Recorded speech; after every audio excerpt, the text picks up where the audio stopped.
জামিউ তিরমিজির মধ্যে উল্লেখ, আমার দয়াল নবীজি একদিন হুজরা মুবারক থেকে বের হলেন। খারাজা রাসূলুল্লাহ সাল্লাল্লাহু আলাইহি ওয়াসাল্লাম ওয়া ফি ইয়াদানে কিতাবানে, নবীজির দুই হাত মুবারকে দুইটা কিতাব নিয়ে ঘর থেকে বের হলেন।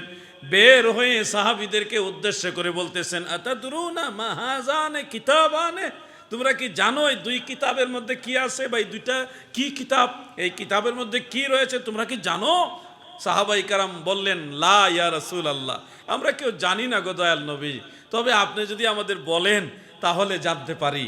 দয়াল নবীজি ডান হাত মুবারকের কিতাবটা সাহাবীদেরকে দেখায় বলতেছেন, হাজা কিতাবু মিন রব্বিল আলামিন, এই কিতাবটা সমগ্র সৃষ্টি জগতের রব আমার আল্লাহর তরফ থেকে আমাকে দেওয়া হয়েছে।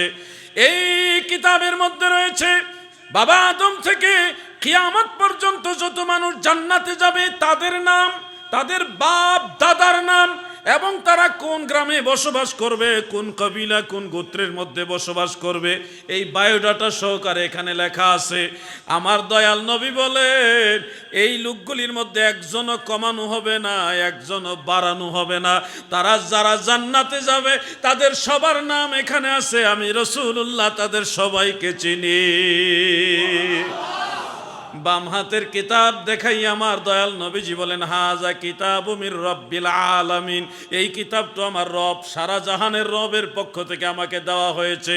ফিহি আসমাউ, এর মধ্যেও নাম রয়েছে। কাদের নাম জানেননি? কিয়ামত পর্যন্ত যত মানুষ জাহান্নামে যাবে, যারা জাহান্নামে যাবে তাদের নাম, তাদের বাবার নাম, দাদার নাম, তারা বাড়ি কোন জায়গায়, কবিলা গোত্র কোন জায়গায়, বায়োডাটা সহকারে কিতাবে লেখা আছে।